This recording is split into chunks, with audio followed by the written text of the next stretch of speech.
Assalamualaikum warahmatullahi wabarakatuh. Waalaikumsalam. Salam sejahtera untuk kita semua. Salam sehat. Cakap-cakap kali ini kita berada di Dinas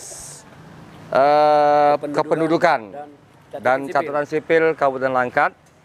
Jadi kita akan bercakap-cakap tentang pembuatan KTP ya, Bud ya. KTP, KK, Kartu keluarga ya, akte kelahiran lah pokoknya. Jadi artinya semua orang-orang Langkat ya, penduduk Langkat ya, apapun ceritanya mereka harus tertib administrasi ya, terutama administrasi kependudukan.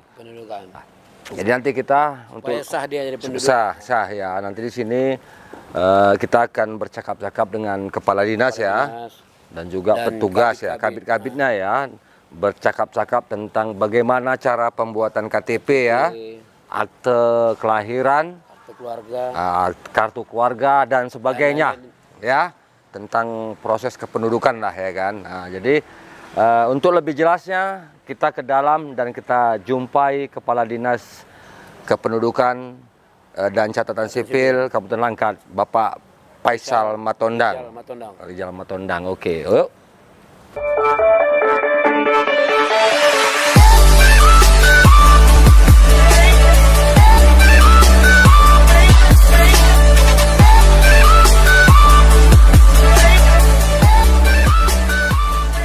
Assalamualaikum warahmatullahi wabarakatuh. Salam sejahtera untuk kita semua. Di cakap-cakap ini kita sedang berada di kantor dinas catatan, maksud saya kependudukan catatan sipil Kabupaten Langkat. Kita cakap-cakap tentang kependudukan dan akte kelahiran serta macam-macam lah yang produk-produk di catatan sipil Kabupaten Langkat ini.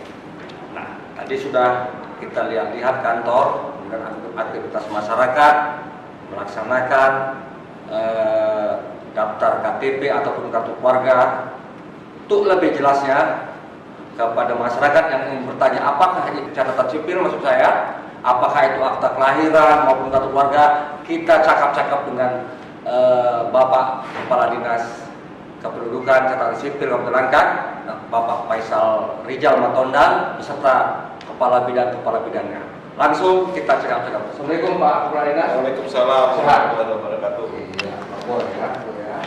Jadi Langkat ini terdiri dari 23 kecamatan dan penduduknya hampir jutaan ya. 1.109.428. Wah, luar biasa. Siap. Kan begitu kan. Artinya dari sekian jumlah itu berarti tercatat semua itu Pak ya. Insya Allah. Insya Allah. Oke.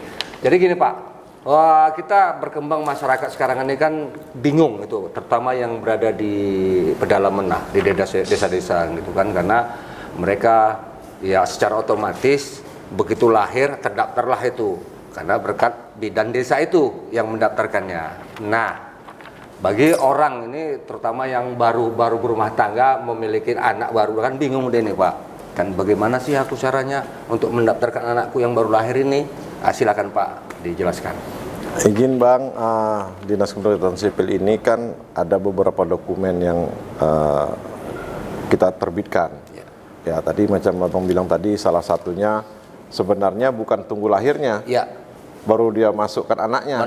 Ya, begitu dia berumah tangga, ya dia harus sudah membuat kartu rumah tangga. Iya. Okay. Nah, kan jadi kalau Abang bilang tadi itu udah terlambat. Itu terlambat ya? Iya. Ini. Jadi istilahnya kalau Dinas Kependudukan Sipil ini urusannya dari dia melahirkan sampai mati. Sampai mati. Ya, karena produk kita itu dia. Iya. Akte kelahiran sampai akte kematian. Akte kematian. Ya. Oh, jadi dari lahir sampai mati. Jadi kan kita gini, masalah kita langsung dari akte kelahiran sudah jelas pasti. Siap. Kemudian menyusul ke akte kematian. Nah, hari ini kan bertanya masyarakat. Selama ini kita tahu warga itu kalau kita mengurus akte kematian itu kan hanya cukup di kantor desa maupun kantor kelurahan, kan begitu. Nah, hari ini dengan yang terbaru kini, yang terkini ini kan harus melalui catatan sipil. Siap, ya. Nah, gimana itu caranya, Pak? Nah, kenapa itu mulai diterapkan, kami diupayakan menerbitkan akte kematian. Ya. Karena kalau tidak diterbitkan dengan akte kematian, orang yang mati itu masih ada di database kita.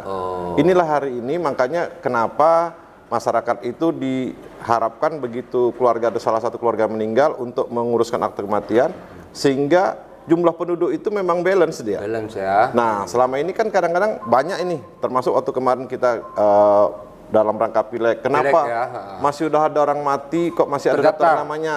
Nah, itu karena keluarganya yang tidak mau melaporkan keluarganya itu meninggal sehingga bisa kita hapus. Iya. Bukan di pileg aja, Pak. Ya. Termasuk di apa itu yang terima bantuan sosial itu kan? Siap, ya gitu. Apa namanya PKH, Pak ya? PKH. Jadi itulah menertibkan administrasi itu, makanya kita harus wajib melapor. Siap. Kan begitu kan. Nah, kemudian ada lagi, Pak. Hari ini kan yang sangat-sangat penting itu masalah yang pindah ini, Pak. Kan kata kita bingung, termasuk juga salah nama ya kan, dari huruf itu, Pak ya kan. Ini kan suatu kendala ini kan. Sering terjadi ini kan. Jadi itu cara mensiasatin itu gimana itu, Pak? Nah, kita kalau ada terjadi kesalahan dalam penulisan, kami kalau mau merubahnya itu harus ada dokumen. Pendukung. Ya. Nah, salah satu misalnya nama saya Faisal. Ternyata di ijazah saya Z. Faisal gitu ya kan. Nah, harus ada ijazah itu untuk berubahnya. Ada dokumen yang memang bisa dipertanggungjawabkan untuk merubahnya. Termasuk akte kelahiran pertama. Termasuk akte kelahiran tadi. Jadi sehingga administrasi sekarang bukan suka-suka ya. Kalau dulu mungkin masa Pak Jari Lajang KTP-nya bisa dua. Bisa dua. Termasuk ini Budi. Iya, dia 3 pun, bukan 2. Karena pindah sana pindah sini dia. Masalah-salah ya. Iya. Jadi ya alhamdulillah dengan kecanggihan sekarang ini Bisa lagi. sangat tertib lah administrasi. Kita harapkan begitu. Seperti itu ya kan. Bahkan hari ini Dirjen Kementerian Dirjen Kependudukan dan Catatan Sipil menerbitkan yang canggih nih, nggak perlu kita pakai KTP kan? Siap. Dia ada di barcode itu kan? Siap. Melalui Android. Punya Android nggak? Oh ya, itulah ada cukup kan gitu kan. Jadi artinya untuk mengesahkan itu yang legalitas kita itu, Pak ya. Nah, itulah yang produk sekarang ini kan IKD ya, Identitas Kependudukan Digital. Ya. Produk baru ini. Ya. Itu apa sih maksudnya itu? Nah, kita menjelang ke depan ini sudah dunia digitalisasi. Dirjen Dukcapil ini sudah juga membuat persiapan. Ya. Artinya mungkin nanti ke depannya lagi sudah tidak ada bentuk fisik. Iya. Artinya sudah semua data kita itu ada di genggaman. Di genggaman. Jadi kalau kita ngisi premium itu ya, Pertalite ya, ada barcode. Ada barcode. Ya. Itu ada barcode juga. Ada barcode. Ini seperti ini. Iya. Kita tunjukkan ya, kan? Ya, makin canggih. Jadi kalau kita sekarang nanti ibaratnya uang itu nggak perlu uang fisik lagi kan. Siap. Cukup pakai ini. Gitu juga KTP Bur. Tapi bahaya, nggak bisa kalau kredit lagi nih. Iya. Jadi ya alhamdulillah hari ini produk yang dilakukan oleh Dukcapil Kabupaten Langkat itu sangat luar biasa. Artinya kita pujilah ya. Kemudian ada juga yang kita lihat semboyan GISA ya. Iya. Gerakan Indonesia Sadar Administrasi Kependudukan. Ya. Jadi kan artinya ya hari ini kita harus mensadari lah.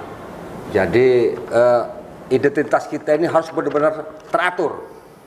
Gitu kan, jangan amburadul Pak ya kan. Makanya nanti kalau macam-macam kau pun nggak bisa kau salahkan. Bahkan yang alhamdulillah hari ini tanpa sepeser pun dikutip bayaran Pak ya untuk masyarakat ya. Kita memang tidak ada biaya administrasi. Nggak ada ya. Tidak ada biaya administrasi. Jadi cukup masyarakat dari desa, baik itu dari ujung Kecamatan Baoro maupun sampai ke Pematang Jaya, ya silakan datang. Namun kalau memang pun tidak mampu datang, petugas Dukcapil juga akan mendatangin itu Pak biasanya itu ya. Kan saya lihat ada pelayanan mobil keliling ya. Nah, itu kira-kira Pak yang kita ingin tahu. Jadi masyarakat biar tahu kapan yang dijadwalkan datang ke kecamatan-kecamatan itu. Jadi kita memang ada kegiatan kita dalam rangka persiapan pemilu legislatif kemarin dan ini pilkada serentak. Kita mengunjungin step-step desa yang ada di Kabupaten Langkat. Nah, kalau untuk pemilih pemula kita kunjungin sekolah-sekolah. Ya, SLTA ya. Karena itu pemilih pemula. Jadi baru usia 17 tahun ya. Iya. Saat itu didatangin. Terutama dalam rangka mereka pilkada ini yang untuk tanggal 27 November nanti. Iya. Prioritas ini untuk yang ini. Iya. Oke. Jadi kita tadi kita cakap dengan Bapak Kepala Dinas Dukcapil ya, Bapak Faisal Rijal Matondang. ya saya juga tadi lupa mengenalkan di sini ada staf-stafnya, kepercayaan Pak Faisal, pendampingnya. Tanpa mereka ini Pak Faisal nggak bisa jalan sendiri. Ya, kan benar. gitu kan. Ada Pak Satria Hamdani, Pak Satria Hamdani, beliau ini kepala bidang pelayanan pendaftaran penduduk. pelayanan pendaftaran penduduk. Kemudian ada Pak David Tarigan, kepala bidang pelayanan pencatatan sipil. pencatatan sipil. Ada yang cantik ini yang damping kita. Bu, kepala bidang apa, Bu? Pengelola informasi administrasi kependudukan, Oh. singkat PIA. Iya, pokoknya kalau mau daftar administrasi dengan Ibu inilah. Iya. Bu apa? Ibu Elviza. Elviza. Nah, itu kalau itu perusin ini. Hah? Aku hanya memantau. Budi Zulkifli, pemantau, kan gitu kan. Nah, jadi kau cukup pantau aja kan. Jadi ya masyarakat Langkat yang dimanapun berada, terutama di Kabupaten Langkat ya, nggak usah repot-repot.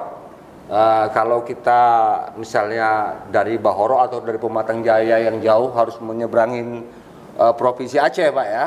Nah, jadi nanti di sana petugas Dukcapil juga menyiapkan mobilnya ke sana, mobil kelilingnya di Kecamatan Pematang Jaya biasanya, Pak. Dan petugas kita juga ada setiap kecamatan. Oh, ada setiap kecamatan, Pak. Petugas Wah, kita ada. alhamdulillah. Jadi kita tidak perlu repot-repot, ya kan. Pokoknya segeralah didaftarkan. Kan begitu kan. Ingat kalau udah KTP yang sudah ada bacaannya belum seumur hidup, berarti itu belum digital, Pak ya. Bisa Belum nggak elektrik ya? Iya. Sebenarnya sudah elektronik. Sudah elektronik ya? Cuman kan sekarang mereka melihat, oh harus umur hidup, ya udah nggak ada masalah. Nggak ada mau masalah, diganti. sama aja, Pak ya. Sama saja. Tapi alangkah baiknya diperbarui. Siap. Kan gitu ya kan. Oke, jadi kita tadi udah cakap-cakap kita tentang IKD. Kemudian ini lagi, Pak, yang mengenai kartu keluarga kan gitu kan. Artinya kan banyak sekarang kartu keluarga ini, Pak, dalam satu rumah itu mungkin anaknya udah kawin kan begitu kan. Tolong dijelaskan, Pak, bagaimana caranya ini biar masyarakat ini tahu, nggak perlu lagi numpang ke orang tuanya kan begitu. Ya, terima kasih saya pada kesempatan ini di arena cakap-cakap ini ya, Pak Jari dan Bang Budi. Ya, saya menghimbau nih kepada seluruh masyarakat Kabupaten Langkat agar dapat merubah dokumen kependudukannya, terutama masalah kartu rumah tangga. Ya. Karena banyak masih yang kami hadapin hari ini, kartu rumah tangga itu yang belum ber-QR. Ya kan? Iya. Ya, barcode lah kalau dibilang Barcode-nya orang. ada Ya. ya hologram itu ya. Ya, nah sekarang masih banyak yang lama, masih tanda tangan basah. Iya.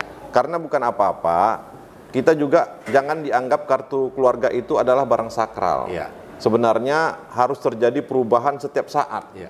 Salah satu contoh kata Pak Jari, berumah tangga, Rumah tangga. ya kan, sehingga itu dikeluarkan. Sementara kalau itu dikeluarkan, orang tuanya kan harus berganti kakak lagi, karena yang satu anaknya sudah dikeluarkan. Iya. Itu yang pertama. Yang kedua juga persoalan misalnya pendidikan. Iya. Pendidikan itu kan mungkin anaknya tamat tahun ini SMP, tahun 3 tahun lagi SMA, kan harus berganti juga itu. Begitu juga mungkin adiknya lagi. Jadi bisa saja setiap tahun itu pun kartu keluarga itu berganti-ganti. Karena kita menyesuaikan dengan isi yang orang di rumah tangganya itu gitu. Iya. Tapi kan kelihatan di masyarakat hari ini masih banyak yang kami dapatin mungkin sudah tamat kuliah, Iya. tapi status di Masih- kartu keluarganya masih belum sekolah pun kadang-kadang. Nah, itu dia. Iya. Itu dia. Jadi ya pada warga ya khususnya Langkat, segeralah kesadaran kita. Kemudian ada juga, Pak, masalah ini. Ini kan nanti pada saat orang yang mendapat bantuan itu, Pak, karena ada status pekerjaan. Siap. Kan gitu, ada status pekerjaan yang wira swasta. Ya. Nah, saya ini nggak tahu, ada kabar lagi katanya ada buruh harian lepas lah ya. Ya. Ya. Apa jenis-jenis yang di pekerjaan itu, Pak? Pak Boy nih, Satria. ini kebetulan yang beliau nih, Pak Satria. Jenis pekerjaan itu ada sekitar berapa ya, 88. Di situ ada buruh harian lepas, ada kepala Petani, desa, nelayan. petani, nelayan. Ya, kita harapkan masyarakat Kabupaten Langkat ini menyesuaikan dengan sebenarnya apa yang di bidang mana dia bekerja. Pekerjaannya, profesinya Ya, dia. profesinya sebagai apa. Jadi mendapatkan data yang valid. Alif. Sama misalnya Pak Jari ini kan misalnya dia jurnalis, ada kerjaan jurnalis, jangan di situ buat buruh harian lepas. Kapan pula jadi buruh pula Pak? Kan gitu kan? Ya, kan gitu dia. Iya. Ya, memang gini, Pak Satria ya. Artinya apa? Yang kendala sekarang ini yang terjadi di masyarakat Langkat, terutama ya pensiunan BUMN. Kan Siap. pensiun BUMN ini rata-rata PTP lah, kan gitu kan. Mereka kendala. Kenapa? Karena kita tahu betul bahwasanya penghasilan pensiunan PTPN itu tidak UMR lah gitu kan, sangat-sangat miris lah gitu kan. Jadi ketika dia kan terkendala pada yang ada namanya PKH itu ya, yang di dinas sosial. Jadi loh, kenapa saya nggak bisa dapat kan gitu. Nah di situ kan karena acuannya, makanya kita nggak ngerti nih cara birokrasi ini Pak Faisal. Kadang kita pusing juga gitu. Kenapa yang penghasilannya 300.000 per bulan itu tidak mendapat bantuan? Ternyata di KTP dia itu statusnya pekerjaannya pensiunan BUMN kan begitu. Jadi nah inilah mungkin dari Pak Dinas Catatan Sipil Kependudukan itu menghimbau pada masyarakat agar benar-benar lah ya menempatkan status pekerjaannya itu kan begitu kan Pak. Jadi ya saya juga lah, ini kita saya kan bingung juga. Kita biasanya profesi Jurnalis. bukan jurnalis, Oh, kita bukan. buat wira swasta. Wira swasta. Bukan jurnalis, otomatis nanti pihak B nggak akan ngasih. Tapi ya itu oknum ya kan ya, mudah-mudahan pihak B juga mengerti lah kan gitu kan, ataupun kalau mau kredit kereta pun ya kan gitu kan. Jadi kita harapan kita ya benar-benar agar kita jangan terjebak lah pada apa. Jadi kita pikirkan, kita bertanya agar kita tidak menjadi tanda tanya kenapa kita tidak bisa dapatkan gitu kan, intinya seperti itu. Kemudian gini juga Pak Kadis, ya kan hari ini tadi kita bicara tentang kartu keluarga, ya juga tadi ya tentang tadi saat yang udah kita bicarakan surat kematian kan gitu, ada prosedur surat kematian.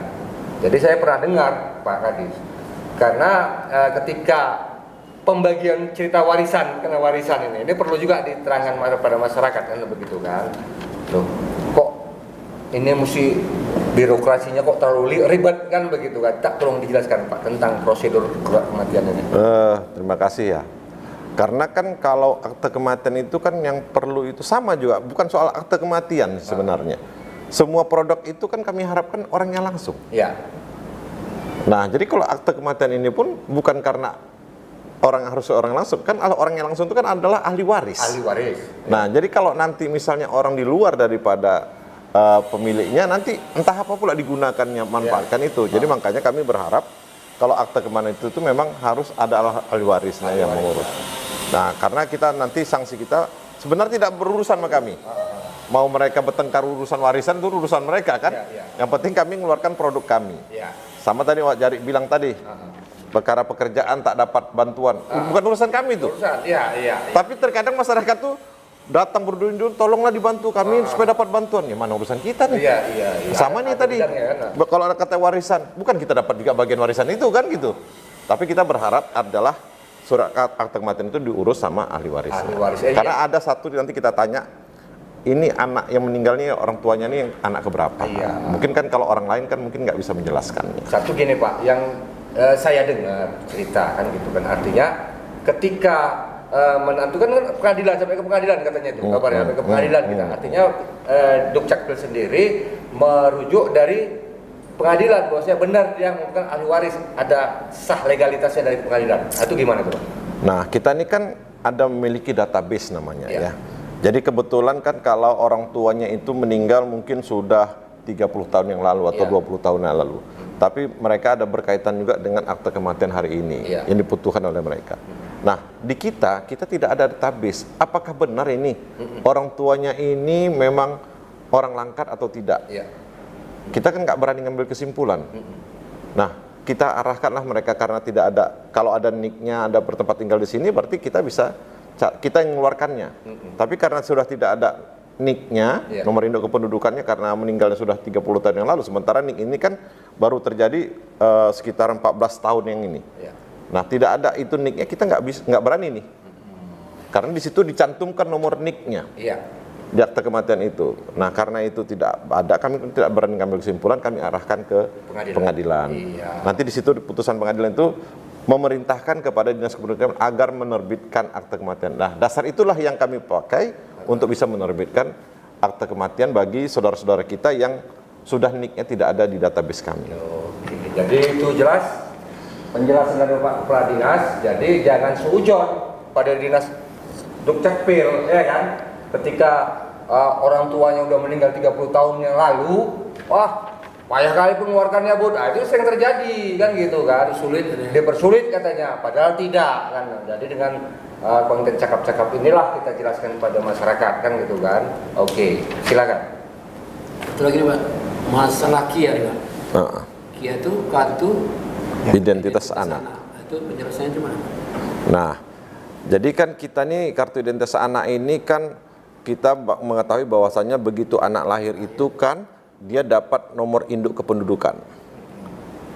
Nah, yang ada selama ini kan di KK saja. Nah, hari ini kita terbitkan pula mereka KTP-nya, ya KTP anak-anak tadi, itulah KIA tadi. Ya, itu mungkin banyak manfaatnya. Hari ini kita juga di Dinas Kependudukan Catatan Sipil sudah banyak melakukan kerjasama, di mana ada manfaatnya. Salah satu misalnya kita di toko roti trans ya, roti trans. Nah, itu bagi mereka yang memiliki kartu identitas anak tadi, itu pas pada saat hari itu berulang tahun, itu dikasih harga diskon sama trans, karena kita udah kerjasama. Nah, seperti juga di Oriza ya, yang di sini ada tempat bermain. Di situ dengan menunjukkan kartu identitas anak itu mereka dapat diskon harga karcisnya itu 10% apa 10%. Ya, begitu-gitu.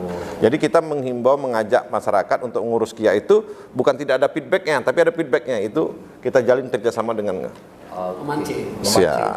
Oke. Jadi itu masyarakat Langkat ya, segera kalau anak baru lahir segera didaftarkan ke Dukcapil ya. Jangan macam Pak Budi, udah anak yang 15 tahun baru didaftarkan. Baru daftarkan ya, bukan anak lagi lah Pak. Oh ya.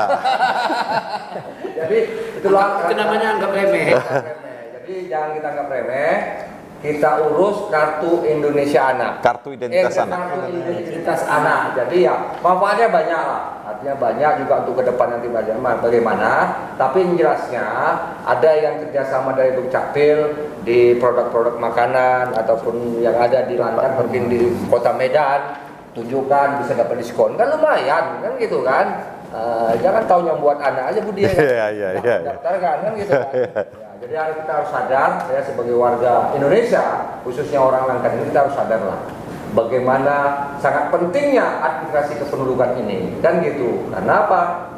Diri kita ini jelas apabila kita jelas identitas, kan begitu. Kalau tak ada identitas tak jelas. Tak kan jelas. Gitu, ya kan? Jelas orang Indonesia enggak kau? Indonesia Kabupaten Langkat. Jadi itu jadi sangat bermanfaat cakap-cakap ini. Jadi masyarakat yang ingin bertanya-tanya silakan nanti kontak yang kita juga ada di sini. Siap. Nanti akan kita cantumkan.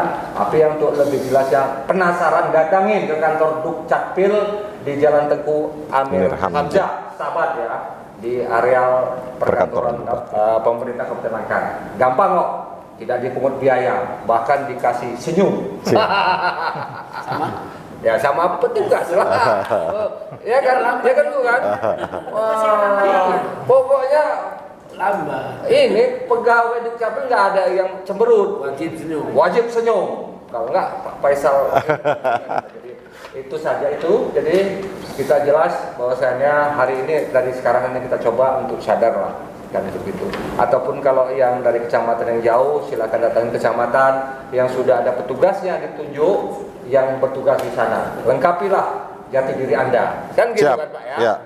Jadi ada lagi kira-kira Bu yang lebih penting Pak Faisal disampaikan pada masyarakat? Ini Pak Boy udah, Pak Kabit. Pak Kadin, Pak David, silakan Pak David himbauan kepada masyarakat terkait dengan akte kematian. Ya. Kenapa kok terkesan susah kalau tadi nicknya nggak ada? Iya. Karena memang begini Pak, itu akte kematian ini kan baru di tahun 2023 ini. Iya. Surat edaran dari kementerian itu setiap instansi perbankan, mulai dengan pertanahan, BPN, itu kan wajib harus melampirkan akte kematian bagi yang mengurus setelah meninggal dunia. Karena ada kekuatan hukum di situ, substansi hukum, maka memang dipandang akte kematian itu lebih tinggi daripada surat kematian yang dikeluarkan desa. Ya. Jadi memang kami mengeluarkan akte kematian itu kalau tidak benar-benar oleh ahli waris dan tidak ada permasalahan, maka kami berani. Tapi kalau enggak, sudah sering Pak itu datang ke kantor kami, masyarakat yang merasa mati gitu ya. tidak, dia merasa ahli waris juga. tapi yang lain yang mengurus dengan kepentingan yang mungkin orang ini kepentingannya ada silang sengketa masalah harta gono gini. Nah, tentunya itu makanya dulu lah. Ya. maka itu memang kami di Catpil ini khusus arahan Pak Kadis harus berhati-hati. Berhati-hati, Seperti itu. Saya pikir itu saja Pak. Oke, ada tambah lagi Bu tentang IKD Bu. Baik. Terima kasih Pak. Pada kesempatan cakap-cakap ini, saya menghimbau kepada masyarakat warga Kabupaten Langkat untuk mengaktifasikan itu ke Dukcapil, dan nanti kami ada mengadakan pelayanan keliling di kecamatan-kecamatan, desa dan kelurahan. Jadi bagi warga Kabupaten Langkat yang punya KTP elektronik dan HP Android ataupun iPhone bisa langsung mengaktifasikannya. Itu saja Pak. Terima kasih. Oke, kita harapan itu bahwasanya kita sadar ya, dan untuk lebih jelasnya di cakap-cakap penjaga penasaran datangnya ke kantor Dukcapil ya, di Jalan Tuan Ramzah ya, bertanya tentang bagaimana tentang administrasi kependudukan. Tapi inilah kita payah ribet, kita bawa dompet entah apa ini ya kan, identitas ini ya didaftarkan tentang identitas kependudukan digital Pak ya, sudah sangat mudah karena sekarang ini serba murah kan gitu kan. Jadi itu saja cakap-cakap kita, mudah-mudahan bermanfaat. Mohon maaf saya kalau ada cakap yang tak enak, mohon ampun pada Allah SWT. Billahi taufiq wal hidayah. Assalamualaikum warahmatullahi wabarakatuh. Waalaikumsalam.